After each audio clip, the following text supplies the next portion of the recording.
Assalamualaikum warahmatullahi wabarakatuh.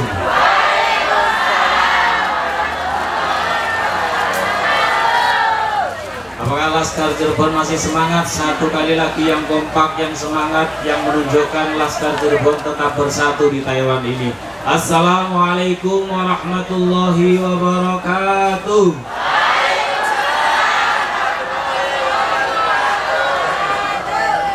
Alhamdulillah, alhamdulillahilladzi an'ama alaina bi anwa'in ni'am wa lataifil ihsan wa fadlana ala sa'iri khalqihi bi ta'limil ilmi wal bayan.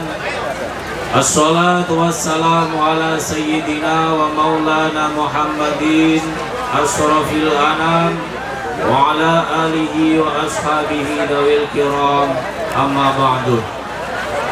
Hadratul kurama, para alim, para ulama, al-akhos, guru kita Dr. Haji Gus Abbas Billy, yang mudah-mudahan beliau sekeluarga senantiasa dalam lindungan Allah Subhanahu wa Ta'ala. Sama-sama kita doakan guru kita dengan barokah suratul Fatihah dengan ikhlas. Mudah-mudahan kita tetap senantiasa dalam bimbingannya meskipun kita jauh di Taiwan. Mudah-mudahan kita senantiasa dalam lindungan Allah Subhanahu wa Ta'ala. Amin ya rabbal alamin. Al-Fatihah. A'udzu billahi minasyaitonir rajim. Bismillahirrahmanirrahim. Alhamdulillahi rabbil alamin arrahmanir rahim maliki yaumiddin. Iyyaka na'budu wa iyyaka nasta'in ihdinas siratal mustaqim siratal ladzina an'amta 'alaihim ghairil maghdubi 'alaihim waladdallin amin. Terima kasih disampaikan, mudah-mudahan keikhlasan panjenengan semuanya mendoakan guru kita Gus Abbas ya, senantiasa dicatat sebagai amal hasanah buat kita semuanya. Amin ya rabbal alamin. PMI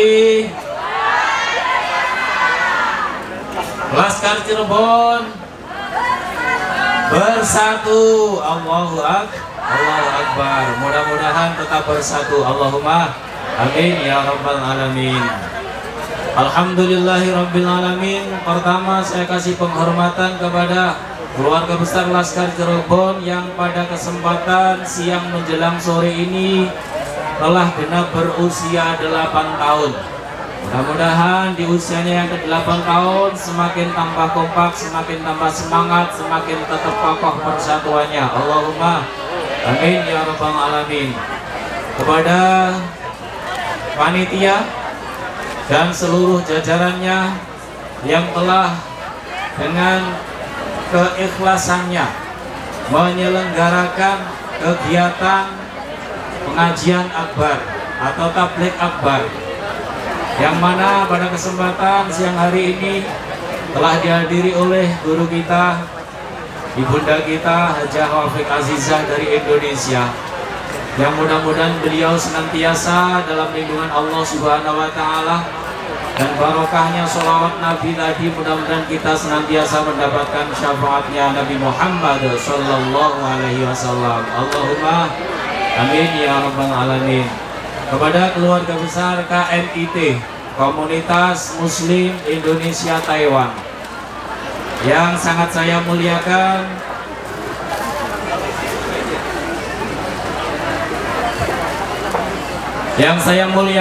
keluarga besar PCINU Taiwan, Suryatan, Tanfidiyatan, Panoman, Lajenatan, dan juga seluruh yang terlibat serta melibatkan diri dalam acara tabligh akbar Laskar Cirebon Taiwan bersatu di kesempatan sore hari ini yang dimuliakan Allah Subhanahu wa Ta'ala.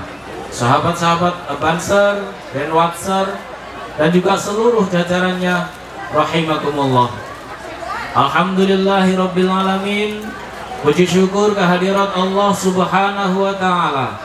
Alhamdulillah atas limpahan nikmatnya, atas pertolongan serta ma'unahnya.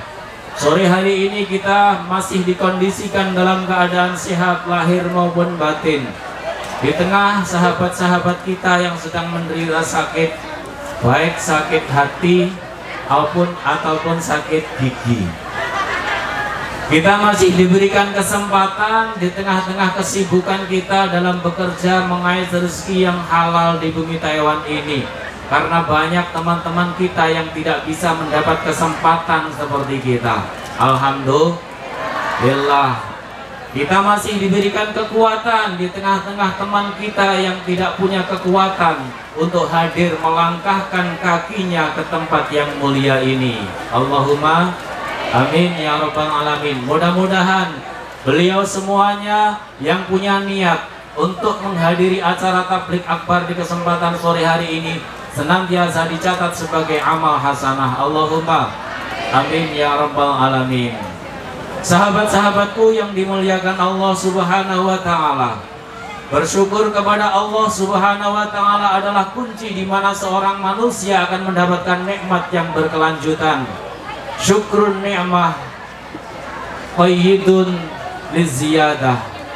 Syukur nikmat adalah untuk mengikat agar nikmat ini terus bertambah kepada kita.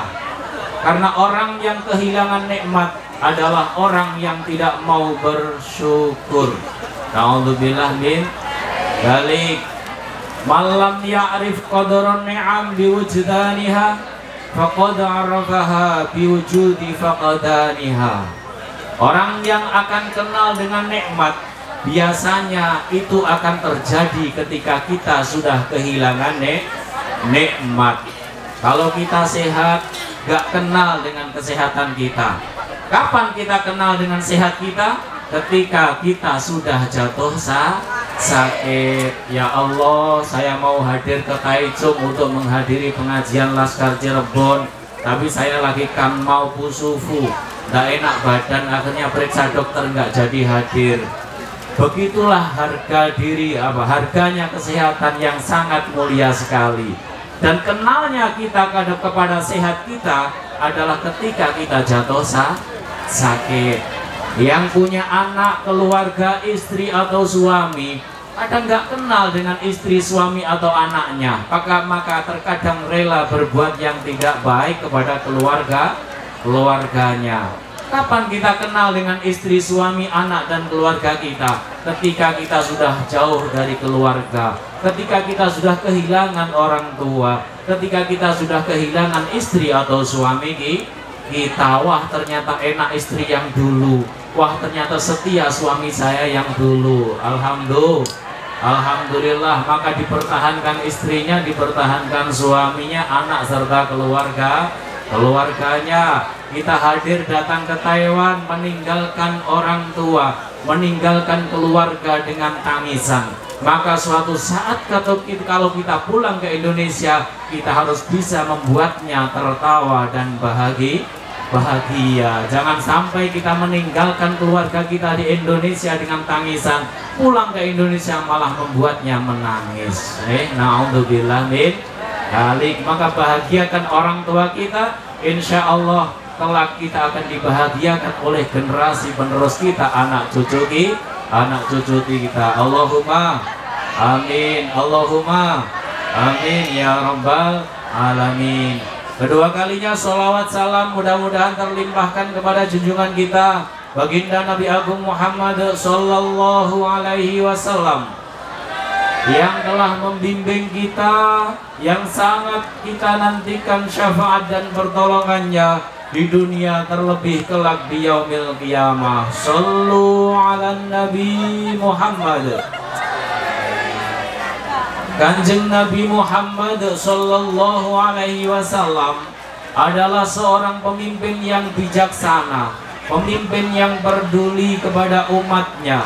Maka suatu ketika Kanjeng Nabi Muhammad Sallallahu Alaihi Wasallam memohon kepada Allah Subhanahu Wa Taala, ya Allah, ij'al hisabahum ilayya. Ya Allah, biar saya sendiri yang menghitung kesalahan umat saya di hari kiamat. Ya Allah, biar saya sendiri yang menghisap umat saya di yaumul qiyamah. Jangan engkau ya Allah. Akhirnya dijawab oleh Allah, lu kenapa Nabi Muhammad? Di Allah yang duru ila masawihim anta wala ghairuka. Karena saya nggak mau ya Allah, kesalahan dan dosa umatku engkau ketahui.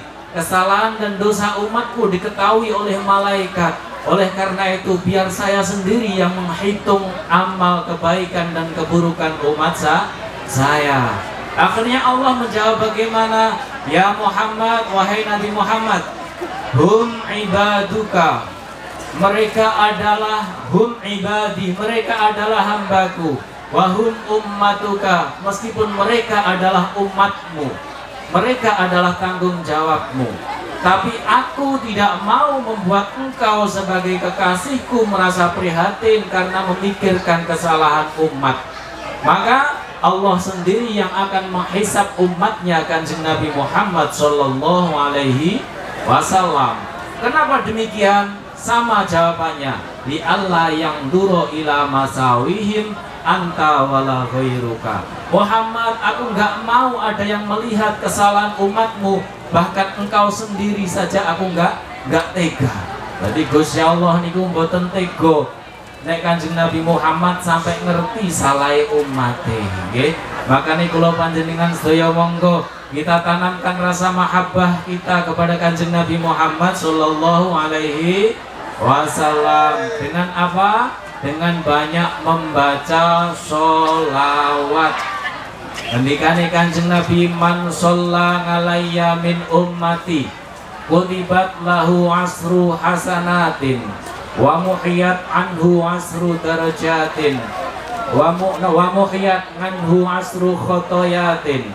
Dan yang terakhir, warufiat anhu asru darajatin. Orang yang bersolawat sekali saja kepada Kanjeng Nabi Muhammad Sallallahu Alaihi Wasallam, maka dicatat baginya 10 kali kebaikan, dihapus baginya 10 kali dosa dan keburukan, diangkat kepadanya 10 kali lipat derajat kemuliaan. Allahumma amin. Monggo selawatan sareng-sareng. Salatullah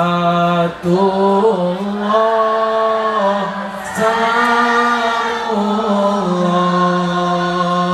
ala rasulillah. Salatullah salamullah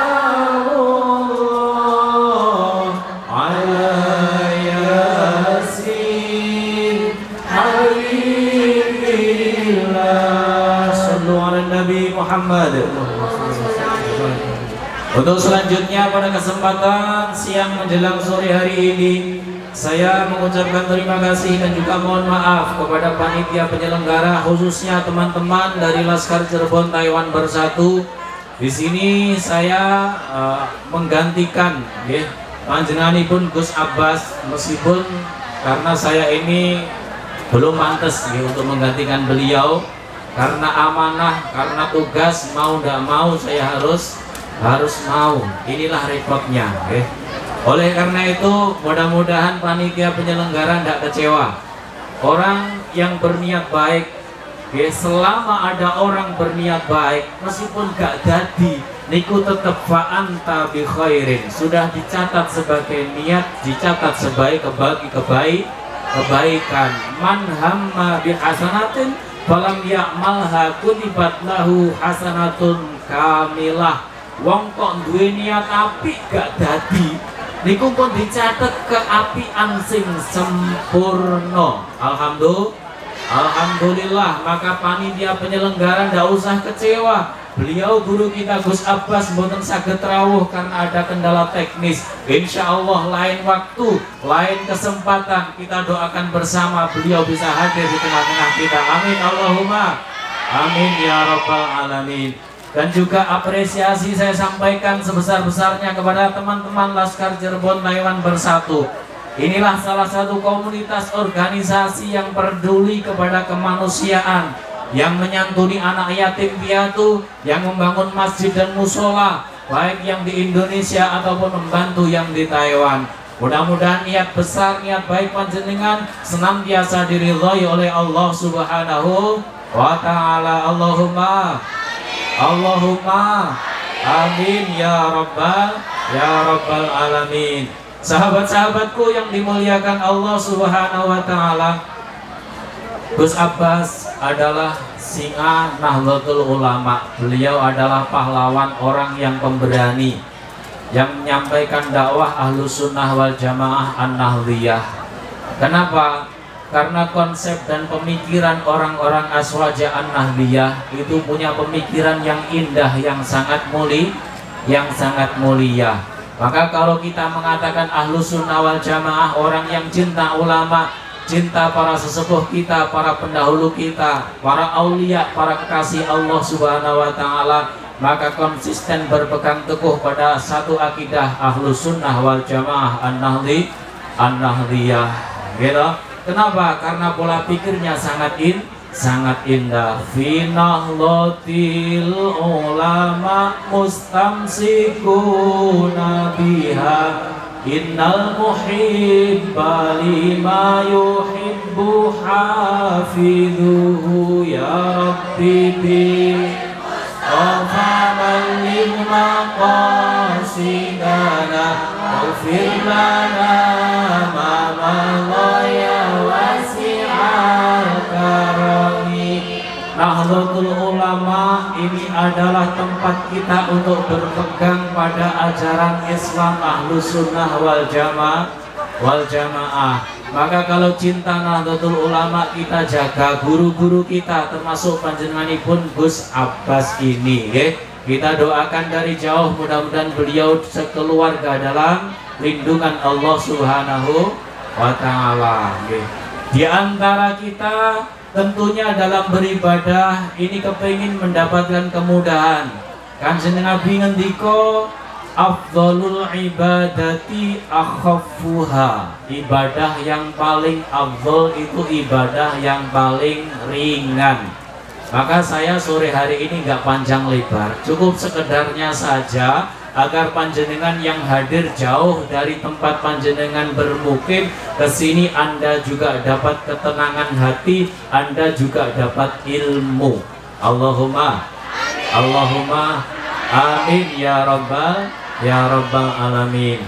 Saya sampaikan kepada komunitas yang bergabung, yang bernaung di KMIT atau yang dimanapun juga, bahwasanya berorganisasi ini adalah dalam rangka mengedepankan kepentingan sosial kita kepada sesama umat manusia. Orang sholat itu baik, ya. Orang zakat itu baik, orang ngaji itu baik. Tapi yang lebih baik adalah orang yang punya kepedulian sosial. Maka dari itu ibadatul muta'addiyah afdalu min ibadatil lazimah. Ibadah muta'addiyah yang manfaatnya untuk orang lain ini lebih afdal dari ibadah muta'addiyah yang manfaatnya kembali pada diri kita sendiri. Sholat niku sing rasakno jenengan dhewe to, jenengan maca Quran sing rasakno panjenengan dhewe, ya kan? Tapi kalau Laskar Cirebon penggalangan dana untuk yatim piatu, bangun musola masjid yang merasakan masyarakat luas, ayo api endi? Logika yang mudah, afdhalu ibadatul muta'addiyah afdalu min ibadatil lazimah. Ibadah muta'addiyah posisinya lebih tinggi daripada ibadah lazimah. Amin ya rabbal.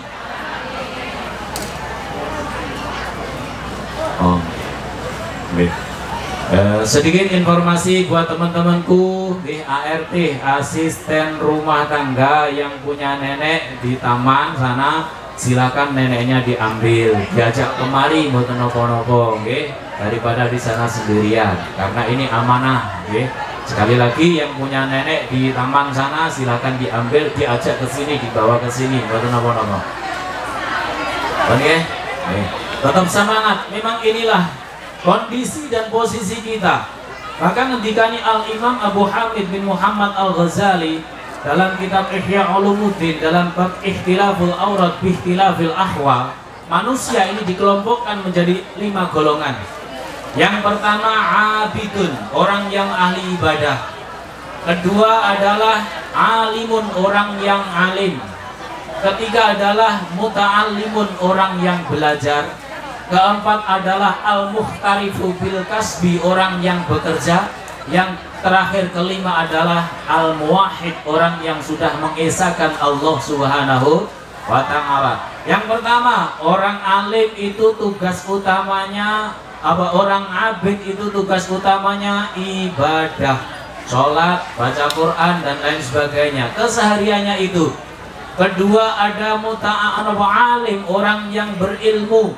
Biasanya orang alim ini gaweane mulang, ngaji, ke Taichung ngaji, ke Changhua ngaji, ke Laskar Cirebon ngaji, ke KMIT ngaji. Itu tugasnya orang alim. Ketiga, al-muta'alim, orang yang belajar. Orang belajar ini kemanapun dia pergi, jangan sampai meninggalkan belajar tersebut. Belajar tidak harus ngaji, tapi belajar bisa melalui pengalaman hidup dari diri kita, dari kehidupan orang lain yang ada di sekitar kita. Dan yang keempat adalah al-mukhtarifu bil kasbi, orang yang mengakui butuh kerja untuk mencukupi kebutuhan hidupnya. Inilah kita, inilah kelas kita, inilah makom kita. Orang yang bekerja itu tugas utamanya ya bekerja, sembari di sela-sela waktu kita beribadah kepada Allah Subhanahu wa ta'ala. Yang terakhir adalah muwahhid, orang yang derajatnya paling tinggi, orang yang sudah mengesahkan Allah. Dia biasanya nggak mau kumpul dengan kita, ibadahnya sendiri. Oke? Makanya yang bekerja tetap semangat. Ingat, niat kita dari Indonesia adalah mencari rezeki yang halal untuk bekal ibadah kita. Maka rezeki yang kita peroleh jangan sampai tidak ada unsur pahalanya. Kenapa? Karena nanti di akhirat yang laku terjual di hadapan Allah, yang dihargai oleh Allah, bukan handphone kita yang mahal, bukan mobil yang mewah atau rumah yang megah, tapi wa ma indallahi khairu wa abqa lilladzina amanu wa ala rabbihim yatawakkalun. Yang berharga dan yang kekal dan yang terbaik di hadapan Allah adalah yang bernilai pahala. Handphone digunakan untuk ngaji, ya enggak? Uang digunakan untuk beli pulsa ikut ngaji. Uang digunakan untuk kebaikan, untuk membantu fakir miskin dan lain sebagainya. Oke? Makanya mudah-mudahan yang ada di Taiwan dimanapun berada, dengan niat mengalir rezeki yang halal di Taiwan, betapapun susah mungkin kita rasakan, karena saya juga sama dengan panjenengan. Keluh kesah yang Anda rasakan, saya pernah ikut merasakan. Suka dukanya bekerja di Taiwan, saya juga pernah ikut merasakan. Maka dari itu jangan sampai ini sia-sia karena hasil jerih payah kita tidak kita belanjakan di jalan Allah Subhanahu wa ta'ala. Allahumma amin ya rabbal alamin. Yang terakhir kami sampaikan kepada Laskar Cirebon bersatu, Taiwan bersatu. Ingat, kita datang ke Taiwan ini harus senantiasa menjaga yang namanya persatuan kita sesama bangsa Indonesia. Jangan mau kita dipecah belah oleh siapapun juga, ya kan?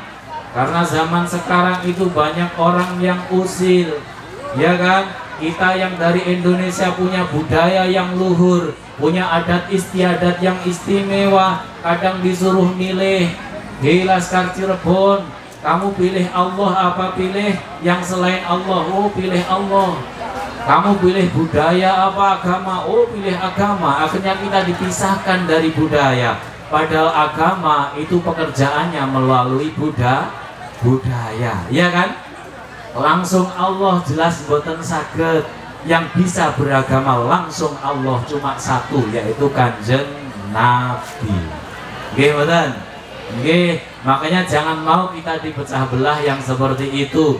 Ya kan, pilih Al-Quran apa pilih Pancasila? Ini pertanyaan yang salah. Yang ini sudah selesai sejak Hadratus Syekh Mbah Hasyim Asy'ari yang telah menerima asas tunggal dasar negara Indonesia adalah Pancasila. Berbeda tetapi tetap satu jua. Okay? Kenapa kita harus bersatu? Ingat, kita jangan sampai lupa dari mana kita berasal. Jangan sampai lupa kita terhadap tanah air tercinta kita, Indonesia. Orang yang lupa kepada tanah airnya, pertama dia dilupakan dari budayanya sendiri, lupa dengan bangsanya sendiri. Maka ada pepatah Arab yang sangat jelas, man laisal balad laisa lahut tarikh. Orang yang nggak punya negara, maka dia nggak punya sejarah. Ya nggak? Sejarahnya bangsa Indonesia itu seperti apa? Sejarah Islam Indonesia itu dikembangkan siapa, yang menyebarkan siapa, Wali Songo atau bukan, dan lain sebagainya. Sunan Gunung Jati apa bukan, sudah nggak tahu lagi, ya kan? Kalau kita sudah nggak punya sejarah, man laisa lahu tarikh laisa lahu riwayah, maka nggak ada lagi yang akan menceritakan kepada anak cucu kita. Ini loh dulu Indonesia ceritanya, budayanya banyak, bahasanya beraneka ragam, ya kan? Kalau nggak punya, nggak ada yang meriwayatkan, nggak ada yang menceritakan, man laisa lahu riwayah laisa lahu ta'rif. Kita nggak punya entitas, kita nggak punya ciri khas, kita nggak punya identitas. Maka identitas kita bangsa Indonesia meskipun berbeda, tetapi kita tetap satu jua. Alhamdulillahi rabbil alamin. Dan juga kami sampaikan kepada komunitas Laskar Cirebon Taiwan Bersatu, ingat, komunitas apapun juga usahakan di dalamnya ada faedahnya taklim wa ta'allum. Maka saya apresiasi kesempatan ini, milad yang ke-8 Laskar Cirebon menginisiasi melaksanakan kegiatan yang mulia tablik akbar pengajian yang menghadirkan beliau Gus Abbas dan juga beliau Hajah Wafik Azizah. Tepuk tangan untuk Laskar Cirebon. Dan juga mudah-mudahan ini bisa diikuti oleh organisasi dan komunitas yang lain. Ingat, setiap organisasi harus berfaedah. Caranya berikut, yang pertama ada taklim wa ta'allum, ada ngajinya. Sekarang mudah, nggak usah jauh-jauh. Kita punya handphone, kita punya smartphone yang di situ kita bisa mengaktualisasikan dakwah Islam kita. Lewat Zoom, lewat on air, lewat online, nggak ada jalan yang nggak bisa kita tempuh, ya kan? Karena orang yang punya cita-cita pasti dia akan diberikan jalan keluar, okay? Oleh karena itu jangan sampai kita pantang menyerah. Oh, di Taiwan mau ngaji susah pak, majikan nggak mengizinkan. Punya handphone, punya, nah itu digunakan. Itu fasilitas yang diberikan Allah kepada kita agar kita memanfaatkannya demi kebaikan ngaji. Yang kedua adalah al-infaq wal intifa. Sebuah komunitas apapun harus bisa memberikan manfaat. Jangan sampai ada komunitas atau organisasi yang tidak bisa memberikan manfaat, tapi justru malah memberikan madarat. Okay? Yang ketiga harus ada al-ifadah wal istiftadah. Harus bisa memberikan faedah, terutama Laskar Cirebon untuk masyarakat Cirebon dan sekitarnya. Berikan yang terbaik untuk masyarakat di lingkungan panjenengan agar Anda dikenang. Karena ketika ada gajah mati meninggalkan gading, harimau mati meninggalkan belang, manusia mati harus meninggalkan jasa dan prestasi serta prasasti dalam kehidupannya. Maka ini harus kita lanjutkan. Allahumma amin ya rabbal alamin. Dan yang berikutnya adalah at-tajarrub. Orang berorganisasi itu harus siap menerima pengujian atau penjajalan. Penjajalan atau pengujian gimana? Dalam organisasi kita akan menemukan orang yang beda prinsip, beda pendirian, beda pendapat, beda karakter dengan kita. Kita dalam organisasi dituntut untuk menyatukan itu. Maka dalam organisasi ada istilah tajarrub. Kita menguji diri kita, bagaimana kita mensikapi orang yang tidak sama prinsipnya, tidak sama pemikirannya. Maka lewat bersatunya Laskar Cirebon ini, mudah-mudahan ini bisa meminimalisir terjadinya perselisihan, persekongkolan, ngotot-ngototan. Itu sudah sangat tidak perlu di zaman sekarang ini. Yang terbaik bagaimana agar kita ini bisa memberikan manfaat kepada orang lain. Kita bisa tasambuh, memberikan kemurahan kepada sesama saudara kita. Insya Allah ketika kita saling memberikan